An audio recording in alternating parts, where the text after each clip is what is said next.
Good morning, good evening, good afternoon, everybody out there in podcast land. You are in tune to another episode of Intrinsic Motivation from a Homie's Perspective. This is Hamza. And I am David. And today we actually have our homie guest who is a fellow musician. He's in the hip-hop game. I have to give a salutation to him as well. He's in the podcast game as well. We're on 115, and he is over 200. So we're going to keep drinking milk so we can catch up to him. And he's right up our alley. He talks everything with regards to hip-hop, with spirituality, and being your best self and living your best life. He's interviewed guests such as Jordan Maxwell and others. A wonderful channel. If you get a chance, definitely check him out. Without further ado, I'd like to welcome TruthSeekah to the podcast. Welcome. Hey, guys. Thanks for having me. Yeah, absolutely. Thanks for being here. And to those listening tonight, when I post this, happy Eve to the laziest day tomorrow in the United States. So everyone out there, happy March Madness. Go Gators and all that good stuff before we get started. Yeah. Are you in the sports game, TruthSeekah? I like to shoot basketball, but as far as keeping up with a lot of it, I don't anymore. I used to when I was younger, but okay. Yeah, I don't. I try to. Roll Tide. Are you in Alabama? Yeah, I'm in Alabama. Yeah.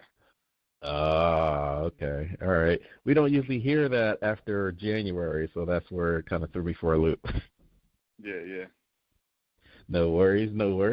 Well, let's go ahead and get started. So, TruthSeekah, one thing that I wanted to talk to you about, and we can cover the whole gamut, but of spiritual hip-hop and hip-hop as a whole, I think that from a homie's perspective, I always like looking at what somebody's foundation was, what got them into the genre, what type of music they listen to now, has it changed, so on and so forth. So I'd like for you to talk a little bit about yourself, but then I want to spend some time to go over your hip-hop acumen.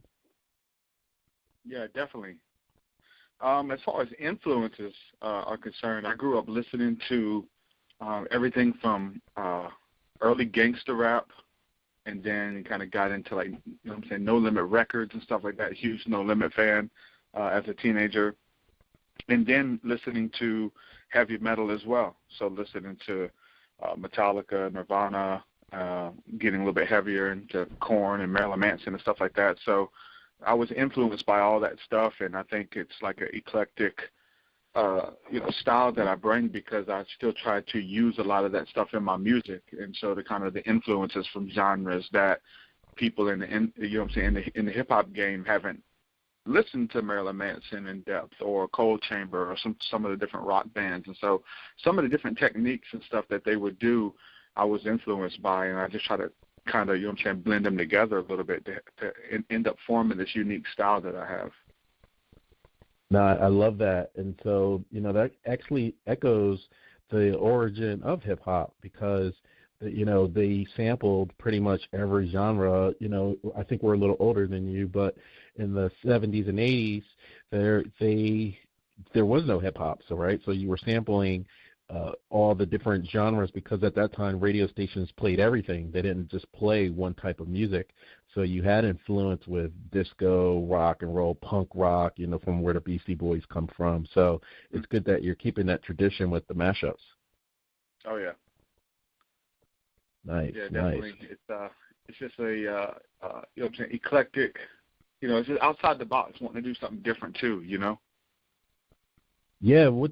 So the other good thing is the bad thing that happened, I want to say it was the mid-'80s, is that they started compartmentalizing hip-hop, and that hip-hop, it had to be a certain way. And so if you weren't gangster at one point, you weren't considered hip-hop, or if you weren't a backpacker, you weren't considered hip-hop. And so some of those other groups that were playing like heavy metal or punk rock and what have you, they were on the fringes. And, sometimes that's a badge of honor, but I think as time goes on, you want more of a universal appeal. What has your audience been like when you first started versus now?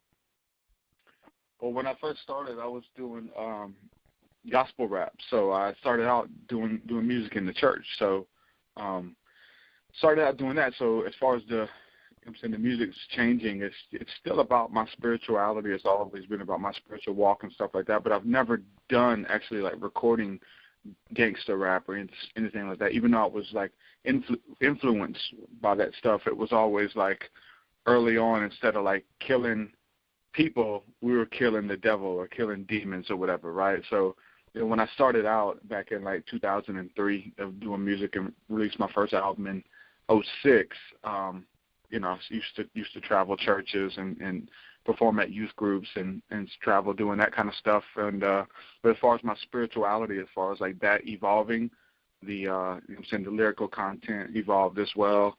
Stylistically, I got better as an artist and just life experiences and everything, and so it just opened up to where I am now, from being in maybe a smaller bubble of like Christian music and only can rap about these couple of subjects. Now I can rap about everything within spirituality in general, and I have all these other terms and all these other names and things like that I can use. So it's definitely evolved over the years for me. The other fact is you're in Alabama. Are you originally from Alabama? I'm actually from New Orleans, but I've been here since like 2000 for good. So. Okay, and the reason why I'm asking, I'm originally from New Jersey. David's originally from California, and there's greater latitude as far as expression. So that could be from lifestyle, that could be from socialization overall, versus the Bible Belt. And so I was just wondering, when you start out with gospel rap, oh yeah, he's great for Jesus, and then and then some of the other stuff, when you go to your site, they're like, whoa, this doesn't sound like Jesus rap anymore. Yeah, open your third eye and line up the chakras and stuff like that. Yeah, oh man, it was hard, dude. It was really hard transitioning over, like very hard actually, because I was like a prominent member. I was a Christian evangelist, and like churches would have me out, and I was kind of a big name locally in the Christian realm or whatever. And I had a lot of people under me. I raised up a lot of gospel artists and evangelists and sent them out kind of doing the same thing as well. And so when I started having those other encounters in my personal life and spiritual walk, and finding some other texts that I was getting into and stuff like that, and then started to have experiences, and just to be honest, just kind of put that stuff in my music, and it was slowly but surely. But even like to start with, I was still using the Bible and Christian terms and things like that. And I'm still trying to play it safe a little bit, but it's eventually it was just like, it was, it was pretty hard. Because have all this whole world, man, this whole realm of people that embraced you and you looked up to you essentially. And now they don't want nothing to do with you, and they're warning their kids and people to stay away from you because you're into devil worship or whatever they want to call it. Anything that has to do with magic or the occult or chakras or meditation or yoga, anything like that. Because I am in the Bible Belt, and it's really crazy. There's a church on every corner. Yeah. So let me ask you this too, Seekah. So has your spirituality, is that something you've been innately aware of your entire life, or did you at some point have an experience that kicked you off into that direction? Like, for example, some people have like a near-death experience. When that puts them off into a spiritual path, they start, investigating and checking that out, and which leads to one thing, to another, to another. So how was it for you?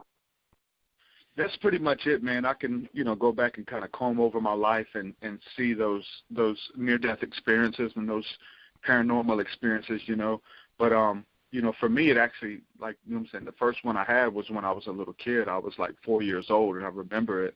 I was just being pinned down to my bed by those shadow beings, those entities in the middle of the night. So having something like that happen to me at a young age, I wanted answers growing up. I was asking friends and cousins, hey, have y'all ever had this happen? And at parties and sleepovers, and people are looking at you kind of crazy, but then somebody's like, yeah, I've heard of those. Those are actually called witches, and they're here to help you. They're angels. They're not bad. You hear all this different lore and stuff about that, but it lit a fire within me from an early age, you know what I'm saying? So that kind of drew me into, horror movies and science fiction and stuff, and eventually into occult books and things like that, getting into the Satanic Bible, anything I can get my hands on, really. And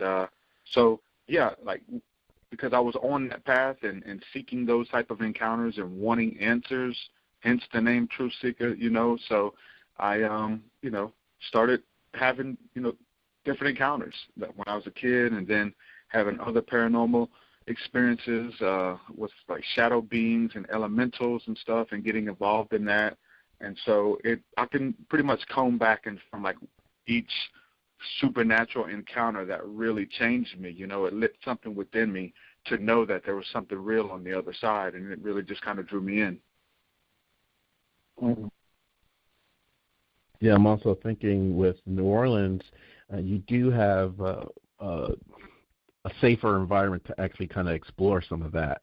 I mean, there's a lot of history there. And when you talk about witches, or you talk about Salem, I know that part of the when they were escaping Salem and the trials and tribulations, a lot of them headed to New Orleans. So there's a lot of ancestral energy in New Orleans. Were you able to, or do you still reach out to your comrades in New Orleans that can give you a safer place or space to be yourself?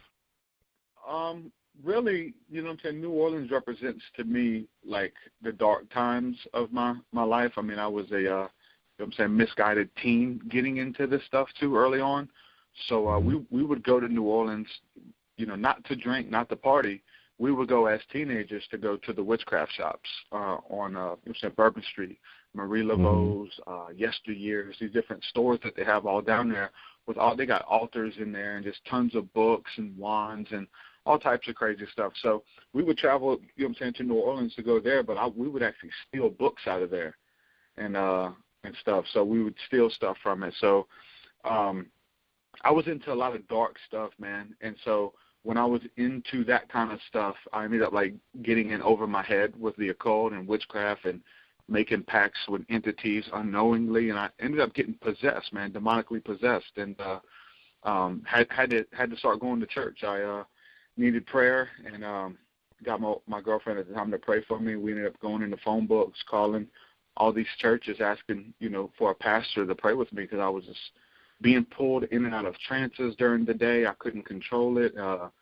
Seeing spirits and entities that colors and shapes would pull me in and out of trances and try to talk to me, but they wasn't speaking English, and it was just more than I could handle as a teenager, opening up portals to the other side. And so I needed prayer, and eventually we called all these churches, and one pastor called me back and ended up coming to the house to pray with me, and started picking us up, bringing us back and forth to church. And so that was in September of 2000 that that whole experience happened, but I was in over my head. So that was kind of like my transition from, like, the negative side of spirituality or Satanism, occultism, whatever I can get my hands on, really, to more of a positive side. And it started off in the church, and that's when I became the gospel rapper and minister, versus to where I am today, that whole journey.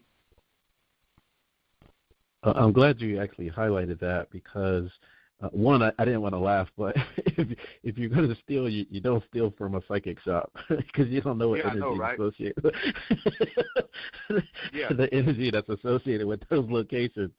But the other part, they got signs up and everything too. There's signs that says, that spirits are attached to all their belongings. We've done rituals, so don't think you're going to get away. They have signs letting you know.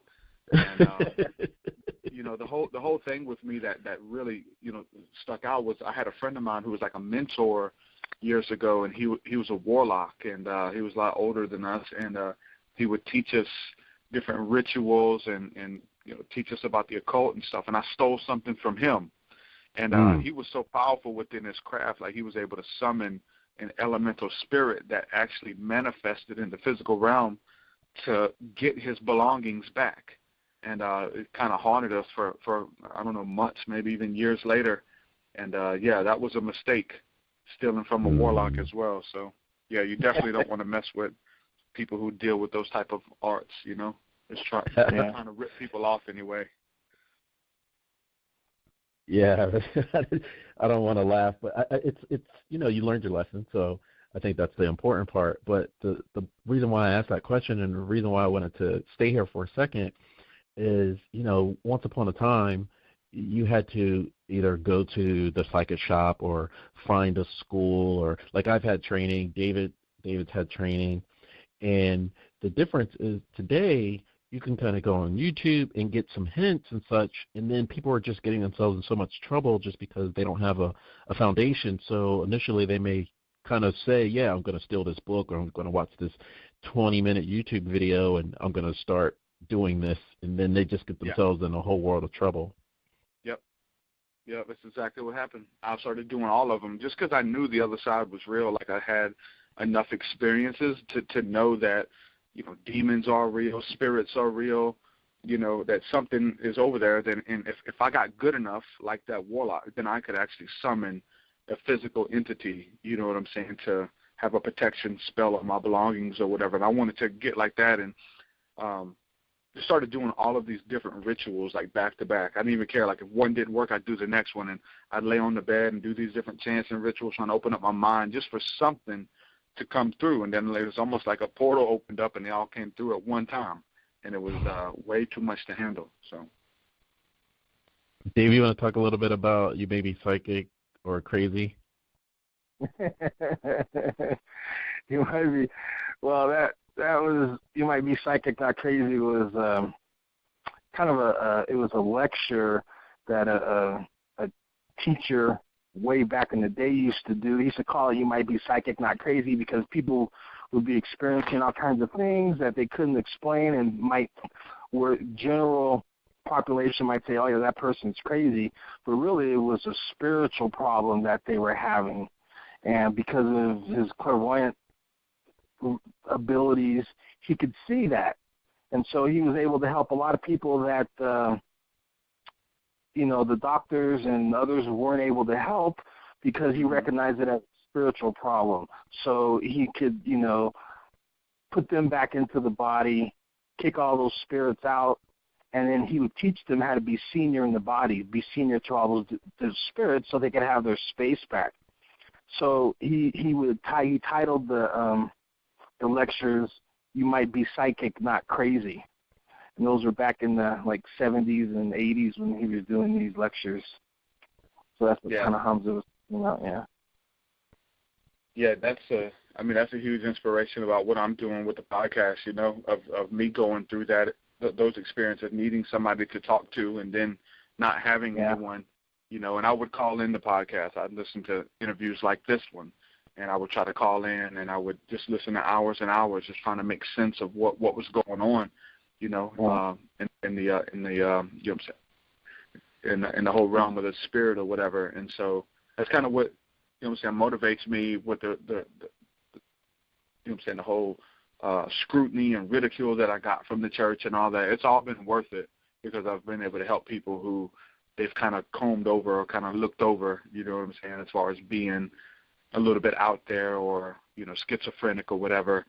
It's really hard, though, because I get a lot of those people, man, and I say to myself, like, man, all the messages in my inbox are a lot of them are hard to fathom, because there's just people that's all over the place and wanting to come on the podcast, and they're the greatest miracle worker of them all, and they were ready for an audience. And I'm like, you get a lot of weirdos and people who want to meet you in the astral realms tonight when we go to sleep, or say they've been trying to visit you at night and in the spirit. And you really do get a lot of people who are, mentally ill, and it's a fine line there, though, and it's really hard to call it all the time, because it's like it's kind of, you got to kind of laugh at some of this stuff sometimes. It is serious, though, but it's like, what if these people are telling the truth?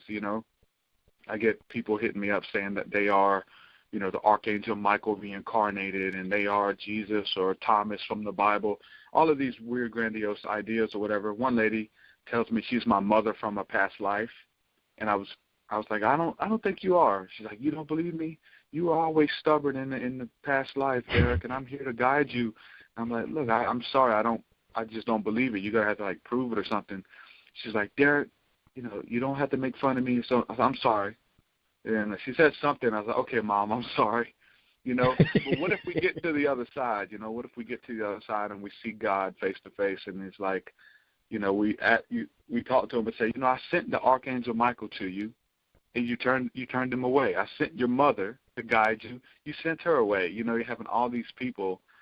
It gets overwhelming, man. It really does. And I try to make sense out of it. It's hard.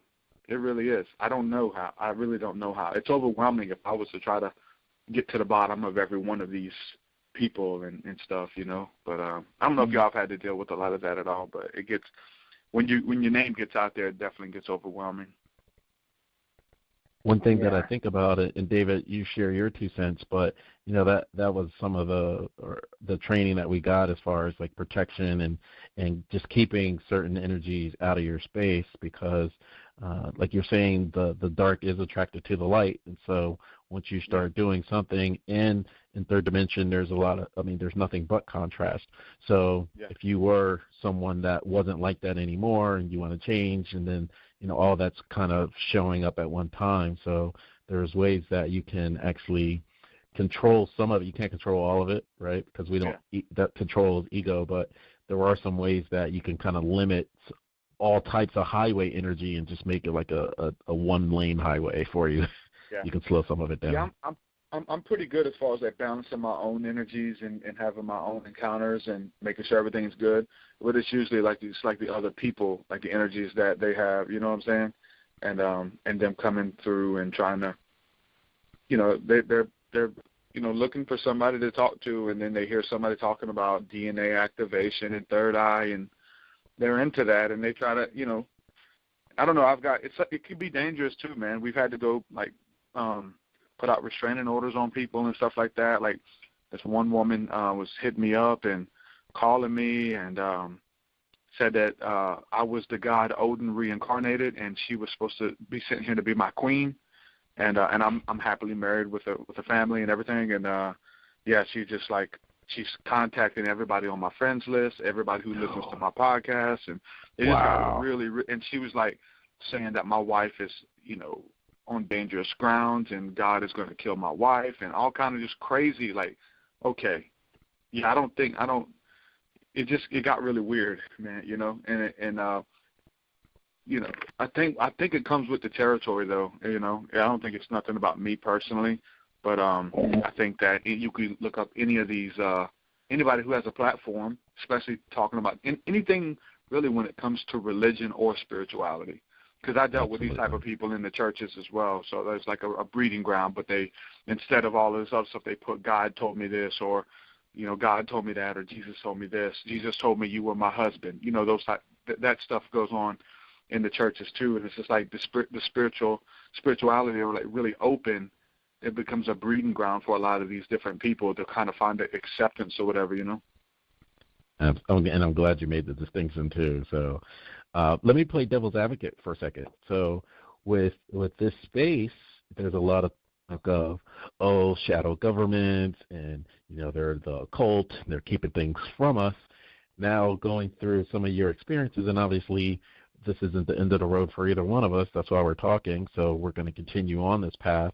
But based off of your experience, do you think they have a point as to slowly releasing some of this information? Because when people are drinking from a fire hose, you get the experiences that you're encountering. So I'm just trying to see what you're trying to say, like almost like targeted individuals or something like that. Is that kind of what? No, I'm saying that. Oh, Joe, did you hear what just happened? And this is the symbolism of this and that, right? And so they're keeping this information from us. I mean, on some level, there is some level of control. I'm not saying they don't exist, but I'm saying when people access the internet and they don't have any foundation, I mean, look at the experiences you're getting and others are like you are getting. Yeah. I don't know, man. It's I mean, there's a lot of stuff out there, man. There's a lot of, you know, fear-based stuff. There's a lot of,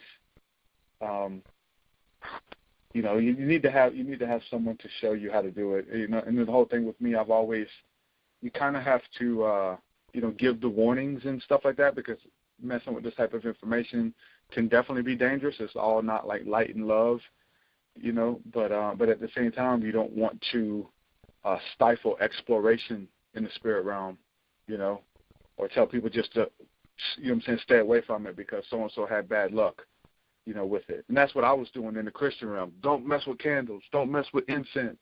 Don't mess with meditation. And then you'll see those videos and those people who are saying that now on YouTube, and they've had bad experiences with anything spiritual, UFO, paranormal, or whatever, you know what I'm saying? So they just base everything off of those experiences. So, and it really does come down to the individual, because just like that, like any one of us could do a video about coming out of the church and how bad it was, and the pedophiles in the church, and the money scandals going on, and the pastor sleeping around. We could do videos on different, doctrines and denominations, and then someone else can go to church and have a beautiful encounter.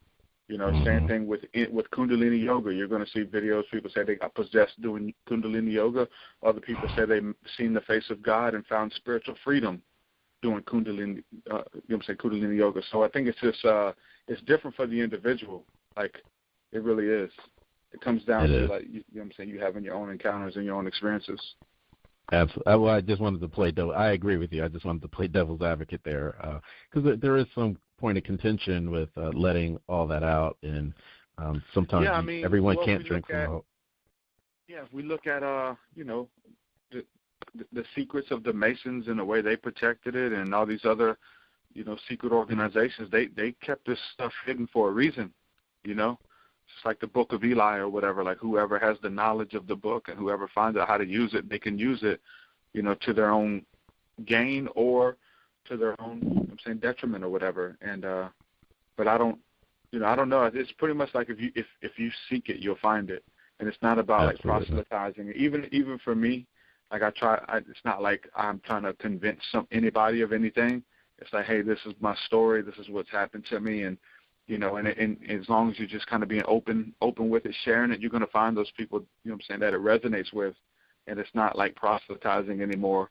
Like, that's what I did in Christianity. I try to, convince people, and hey, this is the right way, and this is it, or whatever. And like, we're just trying to make sense of everything, and there's people who come from all walks of life, and they've got their piece of the puzzle, and try to put it together and see what it makes, Absolutely. So I wanted to change gears a little bit. I did listen to some of your tracks. I really enjoyed Inner Reaches of Outer Space. Yeah, that's one of my favorites, yeah. Is it? Yeah, because I wanted you to talk a little bit about what made you write that, and what was the inspiration? A couple things, really. The sample at the beginning is from a lecture from Joseph Campbell, who really goes into detail about the hero's journey and things like that, and meditation and the dream state and symbolism and stuff. So we used him for the intro and outro.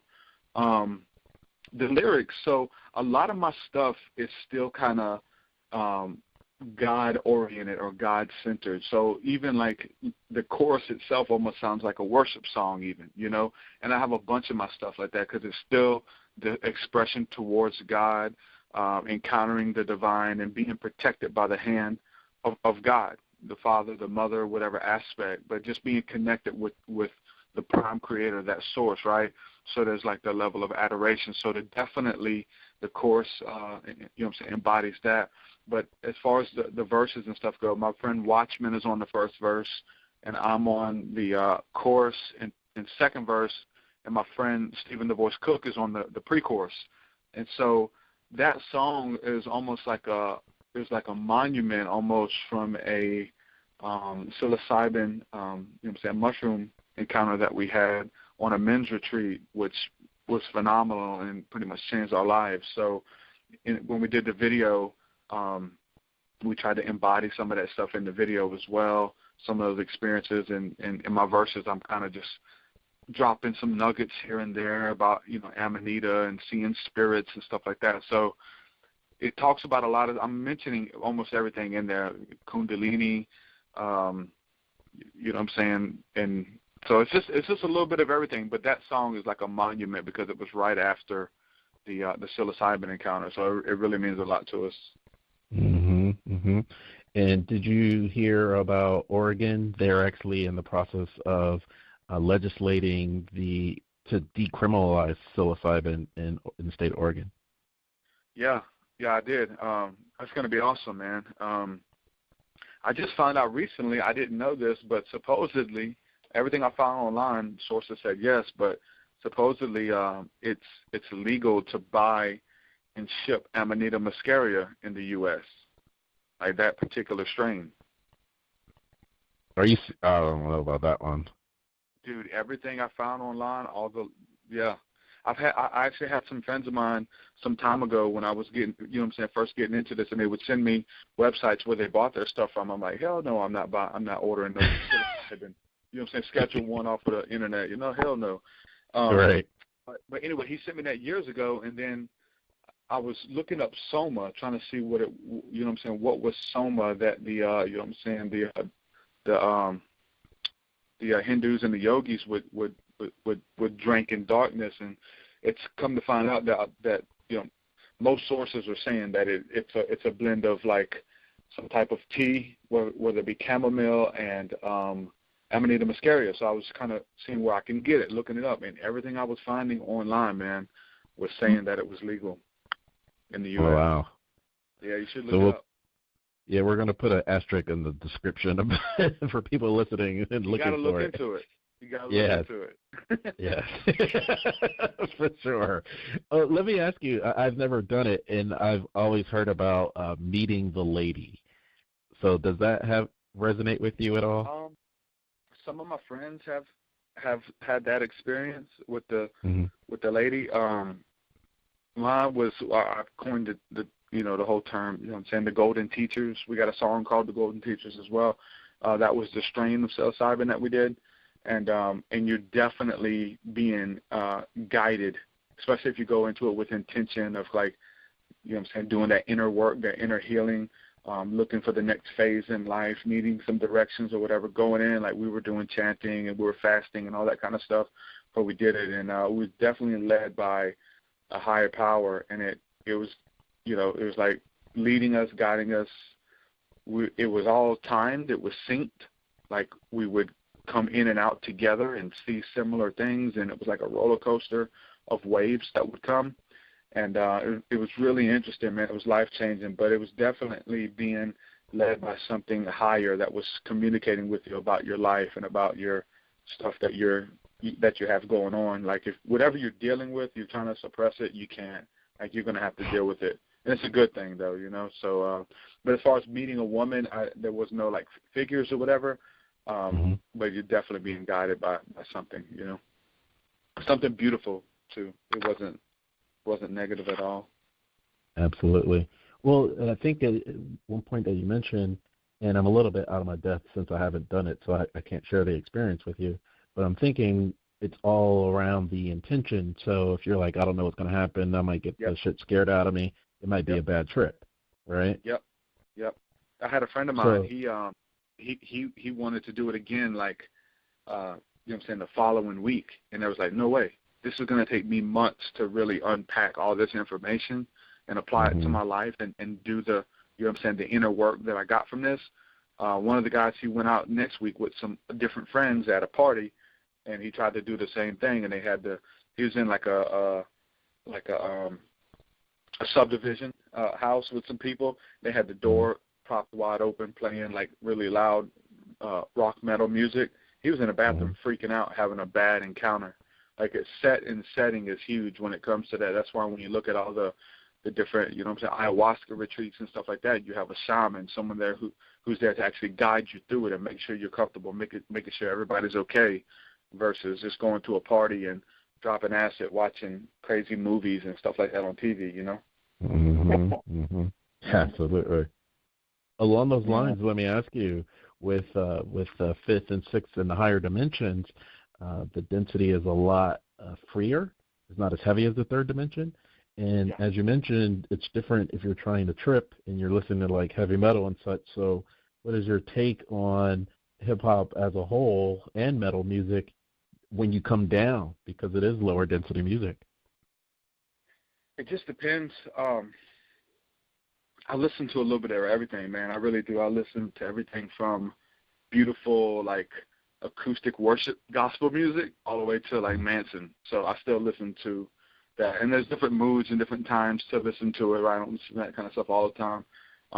And I try not to listen to too much, you know what I'm saying, derogatory stuff or negative stuff. There's a lot of this stuff as legalization's coming up, and then the internet and all this kind of stuff is just all in the forefront.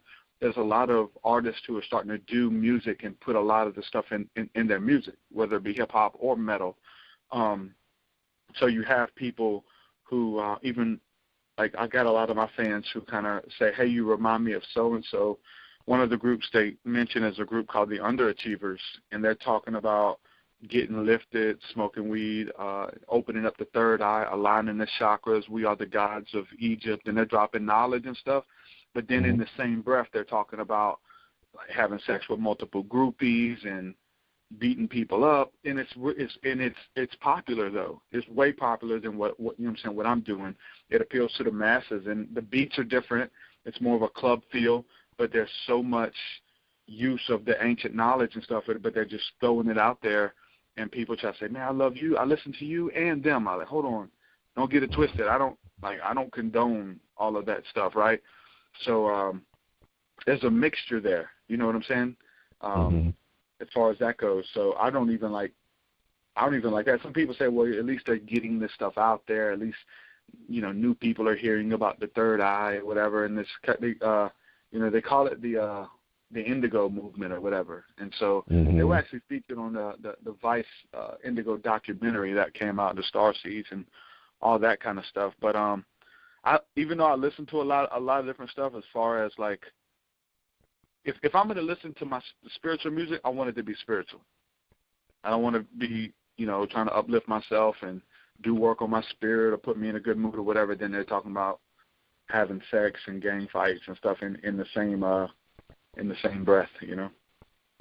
I was just wondering this, and I think, David, you had something you were chomping at the bit, so I don't want to. If we want to stay right here for a second, it's fine. No. I was just going to ask you. So where is, you know, you grew up in the church when you were real young, but in regards to your immediate family, where is everyone at now with what you're doing, the kind of work you're doing now? Are they comfortable with it, or are you an outcast, or? No, like, when I turned my life around and got into church, they, like, I know my mom and my grandmother, they were all happy for me, and they were like, trying to take credit for it. You know, yeah, I took them to church, I let them stay with me, you know. And I come from a really, you know what I'm saying, broken family or whatever, and a lot of people addicted and in prison and things like that, working in bar rooms and stuff. So, you know, that was one thing. They were all proud of me. Everybody was proud of me. We'd go to the family reunion, and I would come from, you know, I didn't grow up in the church. I mean, I was a teenager when I got into this stuff. I was like 16 when I really made that you know what I'm saying, decision or whatever. And everybody was happy, you know, everybody was happy. And then even though the weird thing, you know, even though I'm into, as far as, like, the spirituality has evolved or whatever over the years, they're still pretty much there, just because, like, I'm holding it down, you know, I guess they see the fruit. I'm a good person or whatever. And they all have those bigger questions and stuff too. You know, they've all seen UFOs and seen demons and that stuff. And I just talk about it openly and freely, you know. So, you know what I'm saying? Even though I'm into a lot of stuff, like, my faith and my foundation really hasn't, like, changed much as far as, like, through Christ, because I understand, like, that's what got me really into, like, you know what I'm saying, my spirituality. That's my anchor, and it allows me to kind of have this foundation there to be able to explore, to be into other things or whatever the case is, but still be connected to, like, the ultimate source in my mind, you know. So it kind of it worked for me. So even though within my music, like you said, even though we're talking about all this stuff, I'm approaching a lot of it from a Christian mystic perspective. So a lot of the stuff still comes back to the Bible, and, you know, like the Apostle Paul and Jesus and the disciples were going in and out of trances and bilocation and astral traveling and healing people, Reiki, you know what I'm saying, all this kind of stuff. So all of that is still within my music and stuff, and I'm still into it. But for me, the way my mind works, it all goes back to the Bible, because that's, like, where that's what I study. Like, that's the book I can quote like crazy, so everything still kind of stems back to that for me. Yeah, I guess you could always say that, Jesus was gone when he went out into the wilderness. So when he was visiting those mystery schools, he did learn more than when he left. Yeah, because when he came back, I mean, when we see him in the scriptures, and he was either 12 or 13, I can't remember, but when he came back, he was teaching all the priests and the elders. He was blowing their mind with wisdom and knowledge, and before that, they took him to Egypt. So he hid in Egypt, and then we hear him, being a teenager back at the temple, blowing everybody's mind. And so yeah, he knew something. But all the prophets would take those pilgrimages to Egypt, and they were all trained on the knowledge and wisdom of Egypt. So we got to look into that and see what was going on there. Absolutely. One thing also is that they started forming relationships, and so I wanted to know your relationships where initially you go from, taking books and things you shouldn't have out of psychic bookstores to having relationships with either ancestral beings or spirit guides or other beings. Are you able to sustain relationships now, or are you still in the dating phase? So you talking about with like the higher intelligences and stuff, and the beings on the other side? Mm-hmm. Yeah, man. So everything still comes back to God and Christ, the Holy Spirit, the Trinity, or whatever. So that's like a foundation. But in and out of that, I believe in that there's spirits that aid us and actually guide us on the other side. So I've made connection with the what we call the Elohim, which is essentially the angels, or the watchers or whatever, the UFOs. And so I've made connection with them when I go out and stargaze and pray. I've been able to see them and them show up and do all types of aerial, phenomenon and different stuff in the night sky that I've been able to see.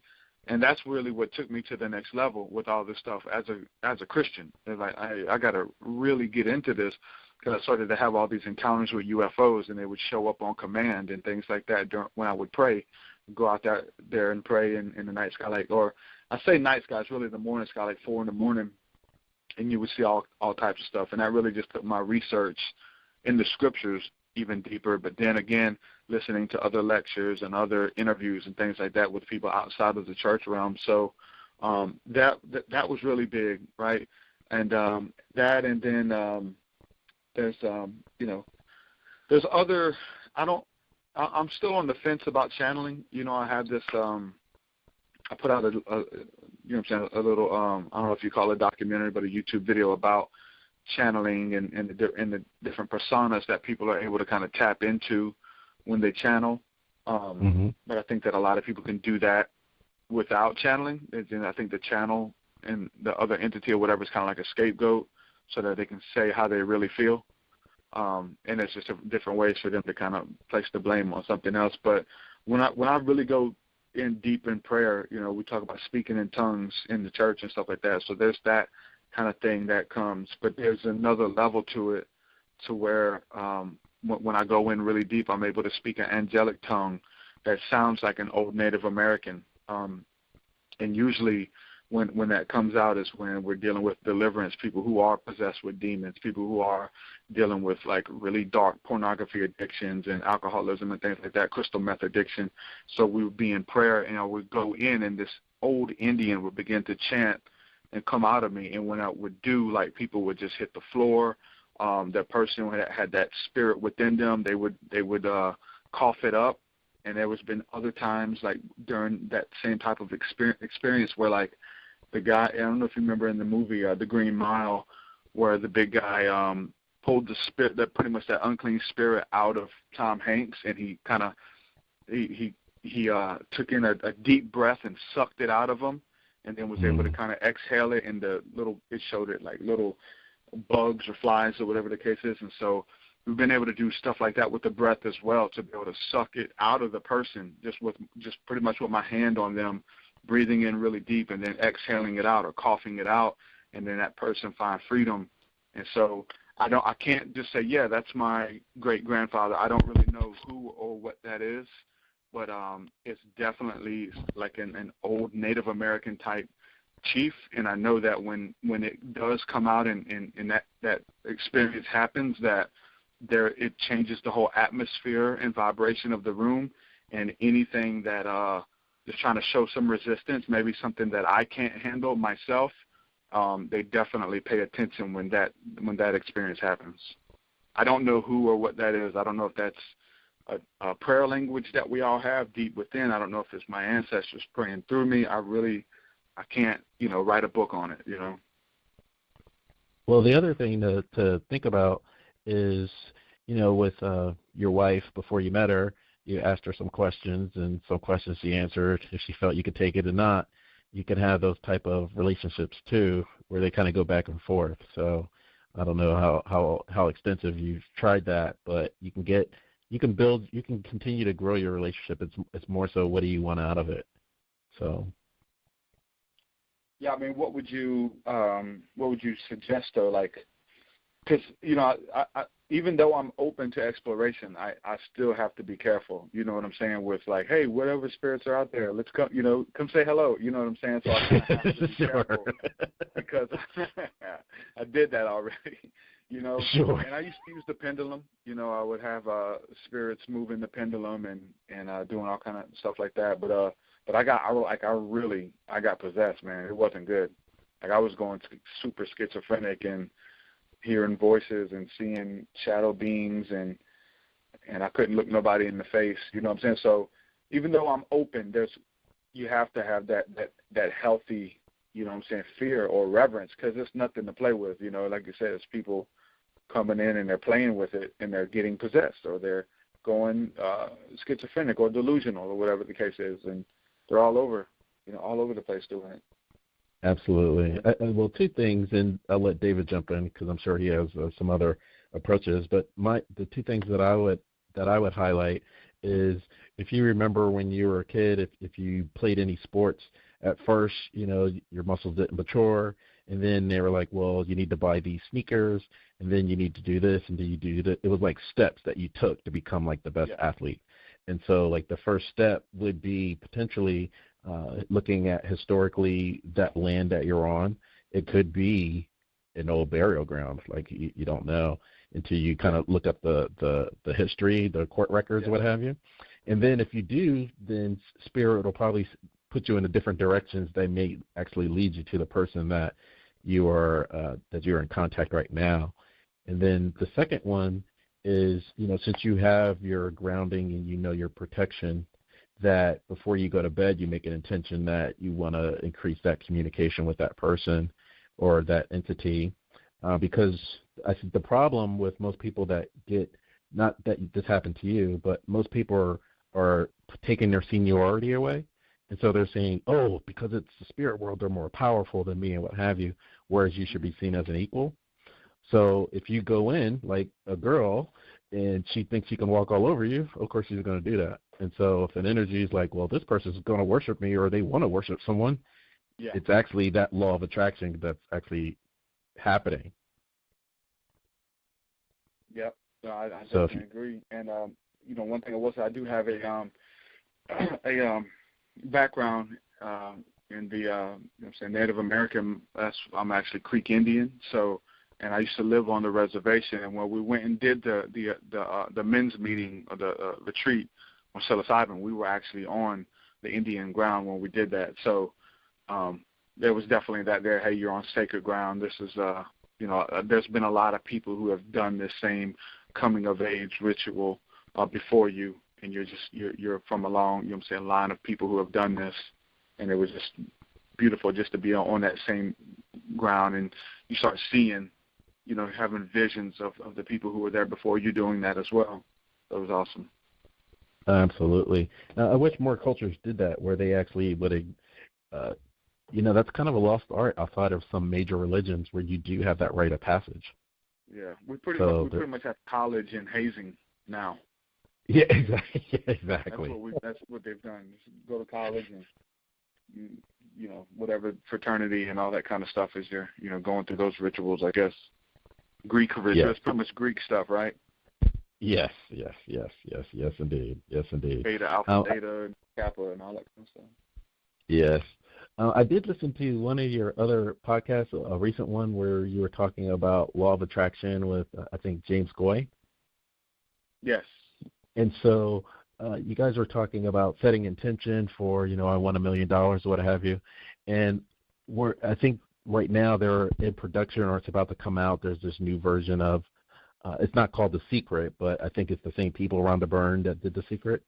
And they were showing how in 2006 that came out. Of course, it was a world phenomena. And then all these years, people couldn't really make that happen.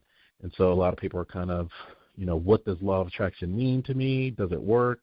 And I wanted to get your take on the law of attraction. Yeah, I definitely believe those principles work. It just, as far as just making a goal and keeping it, I try not to do it for little petty stuff. I mean, I'm sure you can do it for everything. Like you watch if you watch The Secret, they're like highlighting the fact that I always get my parking spot right up front, and stuff like that. The weird thing is when I watched that is when I was coming out of the church, and so there was a part of the prosperity movement in the church, which is called the Word of Faith movement, and it's the name it and claim it. It's a prosperity, money cometh now. You might have seen some of the nasty documentaries and stuff that are out there on that. But it was really weird to watch The Secret because a lot of the stuff they were talking about I had learned in the church and a lot of those movements and stuff years before. So it was really weird about, who came up with it first or who embraced it first, which I understand that those are ancient principles anyway. So I kind of look at them as like, universal law and, the power of the thought, the power of the spoken word, the power of intention, to make stuff happen. Like, I mean, it should, at the same time, if we're looking at it, something that's, woo-woo and spiritual, and as you think it, you create it, we can get really deep on that. But then again, I think all that stuff comes down to being pretty practical as well. Write your goals down, look at them every day, speak them out, remind yourself, tell other people, make those connections, do something, taking that step towards that goal, that $1 million, like what are you going to do to earn $1 million? What are you going to do? Before you get to $1 million, you got to get to $10. How are you going to get to $10? How are you going to balance that, invest it, or whatever? So a lot of it, even though it's deep spiritual, retraining the mind and those type of things, I believe it comes down to being, really, really practical. And so I've been able to do music now and podcasting full time. And I have a wife and daughter, and I'm the major breadwinner for my family of something that looked like it would never happen. Of like I was getting too old, or my dreams have gone. Are you going to be a 35-year-old rapper and all of this kind of stuff, And so just believing in it and seeing it and staying consistent with it, not giving up, as most creatives do. You have this goal, have this vision, you start on it, then you put it down and try a new one because it didn't work as fast. So just the power of consistency. So I believe in it, man. I believe in it. There's power in the spoken word, and there's power in intention and practical power, but at the same time, I think everything is supernatural, everything is spiritual too. So, just kind of, retraining the mind, retraining, thinking that you're worthy to receive $1 million. I mean, a lot of people ain't worthy. They're content. They don't want nothing more. Everybody's in a different spot, but I do see a lot more people pursuing their dreams and kind of writing those goals down and kind of, bringing them into, fruition. And I've done that on the psilocybin encounters. Like, that was the intention. I have this dream burning within you, but it looks like it's so far away. There's no way I can freaking replace my paycheck by staying at home podcasting or doing music. The money doesn't add up, So to really find ways to make it happen and to stay on it, stay consistent with it, and create it, That's awesome. And the other reason why I brought it up is because Joe Vitale was on The Secret, and now he's talking a lot about Ho'oponopono. I didn't know if you're familiar with that. Yeah, so check it out, Ho'oponopono. And what he's saying is that, yes, like you're just saying, law of attraction, it definitely works. But, and I'm only bringing this up because it's kind of piggybacking on your talk with James Goy. So those that are listening to the podcast, definitely check out TruthSeekah's podcast and check out his Law of Attraction podcast. I think it was March 7th. So that reason why I bring really it, cool, man. That guy was. Yeah. Well, with Ho'oponopono, it's saying that yes, you have a relationship with the universe, but sometimes in third dimension, you only see what's in front of you, and so your higher self and the universe at large, if you have a relationship with them, they see so much more than you do. You're actually limiting yourself for some of the things that you want, and so through Ho'oponopono, they are more so. It's like a 4-sentence mantra, and it's opening yourself up to the universe, to the greatest good. So you may Hawaiian? say, oh, yes, Hawaiian, yes, yeah. And he got it from this, Dr. Charles, I forgot it, Dr. Hui, I believe his name is. He's the one that Joe was introduced to that did it like in the 80s or whatever. And it was just the next phase as far as everyone has a story of, and again, I'm piggybacking off your podcast where you have hindsight 2020.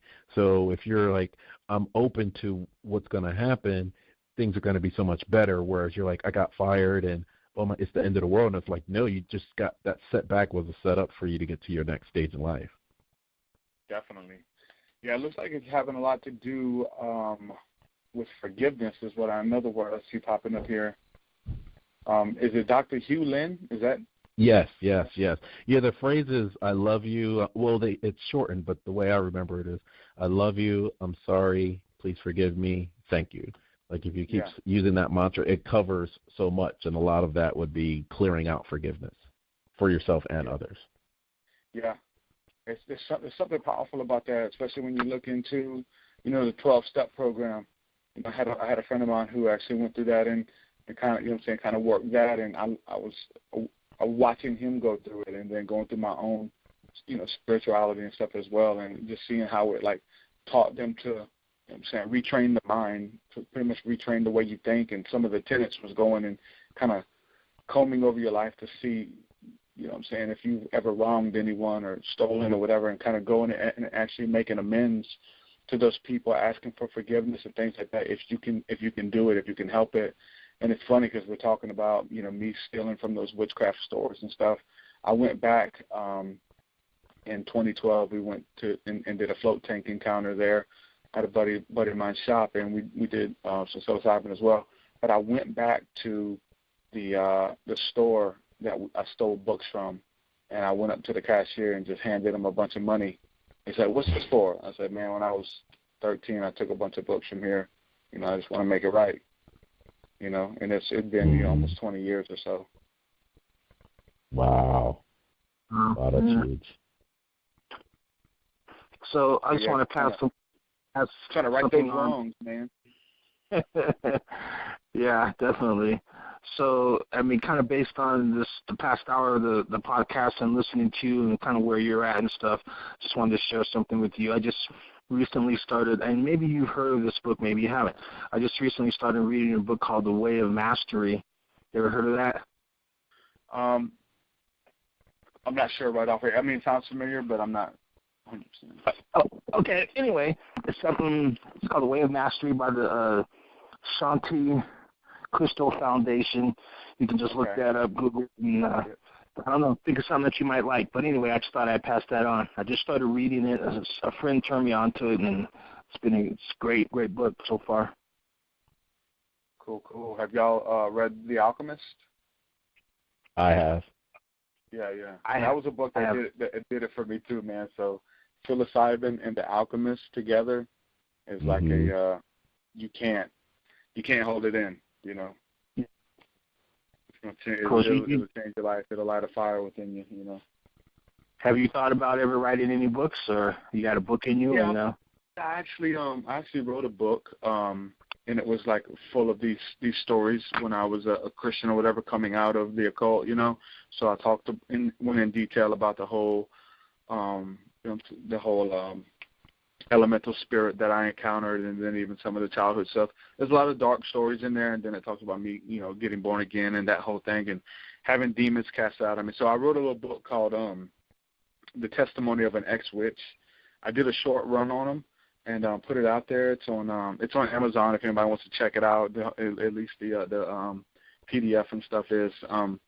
But I quit promoting it and quit pushing it, man, because there was a lot of deep stuff in there, and I wrote it years ago and just had it published in 2014 actually, and went on vacation with my family, and my mom and her husband were there, and I wanted my mom to read it because it, you know, talks about rekindling our relationship and things like that, and getting demons cast out of me that were from, like, this demonic oppression that was from our relationship, like thinking that my mom telling me she hates me and telling me that wish I were never born, told me I was an accident, all of these things, and it kind of built up this weird, you know what I'm saying, mindset within me, which led to demonic oppression. And so I go into detail in the book about it, but I was a little bit too candid about some things or whatever. And my mom, we were on vacation in the mountains, and my mom started reading it on vacation with us, and she had a panic attack. Like, that's the whole thing with this asking for forgiveness, and on the spiritual path, you'll find out a lot of people suppress their feelings, their hurt, their guilt. They try to act like it didn't happen, but it's still there. And so all those things, like, over the years, I got healing from that stuff. You know, when I was in church and we went through deliverance sessions and regression and forgiving them, letting them go, like all of these different phases that we went through, you know, with these classes. My mom, they've never been through that. So when you look at it, she read the book, and, like, that stuff just hit her like a ton of bricks, and she had a panic attack up in the mountains and hyperventilating, couldn't breathe and crying. And, you know, she was just, I really felt like crap, you know, that I did that to her up there. And I was like, after that, I was like, man, because it talked about her having multiple guys come in the house, and they would be on the couch, passed out, naked with random. I think I took the naked part out the book when I did edit it, but, you know, I put some candid stuff in there that I guess I wasn't thinking. I put stuff about my brother and drug use, and, you know, it's one of those things, you know, you see especially right now, I'm seeing a lot of stuff on Netflix, a lot of movies coming out, and there's always that person in the family who wrote a book about their paranormal encounters, and everybody's pissed at the person who wrote it. In the show, there's a couple shows that just came out, and I'm seeing this meme, and so it was kind of hard, man. So I wrote that book, and I don't really promote it anymore because of that, you know. Sure, that makes sense. Words have power. I forgot the name of that TV show that you're talking about. It just came out. They're a superhero family type of deal, and they had one person. So that's the one we're watching now, is the Umbrella Academy. Yeah, that's what I was thinking about. That one, and then the Hill House haunting, the haunting at Hill House. Yes. Same scenario. Have you seen it? I saw some of it. It didn't really grab me, but I'm going to check out the Umbrella. Yeah, you got to, bro. Yeah, especially dealing with the paranormal and spirits and the other side. Like, there's some good stuff in there. Healing. Yeah, really good stuff. Yeah, I feel that, you know, we were on a lot of the same wavelengths. We could have multiple conversations, but for this one, we are at the top of the hour. And since you're not going to promote that book, obviously I want to give you some time to talk about your podcast. Are you doing any tour dates for your hip-hop? Let our listeners know about that right now. That'd be great. Yeah, we have a event coming up in May the 3rd and 4th. I'll be in Memphis, Tennessee. We're going to be doing a 2-day weekend there, doing a concert and a healing retreat. So all that information will be up on my website, TruthSeekah.com. That's the only thing on the books right now as far as traveling goes. But, yep, that and all my my music and my podcast and all that kind of stuff is found at the website as well, TruthSeekah.com. Awesome. You've just been tuned to another episode of Intrinsic Motivation from a Homie's Perspective. This is Hamza. And I am David. TruthSeekah, it was a pleasure, man. Let's stay in touch. Hey, man, thank you guys for having me on, and I'd like to return the favor, man, maybe get you guys on my show. Hey, let me know, and let us know, man. Yeah, sure. Definitely. We'll make it happen. Before you go, I got to say go Gators. Roll Damn Tide. All right, man. All right, you guys have a good one. All right, you too. Bye.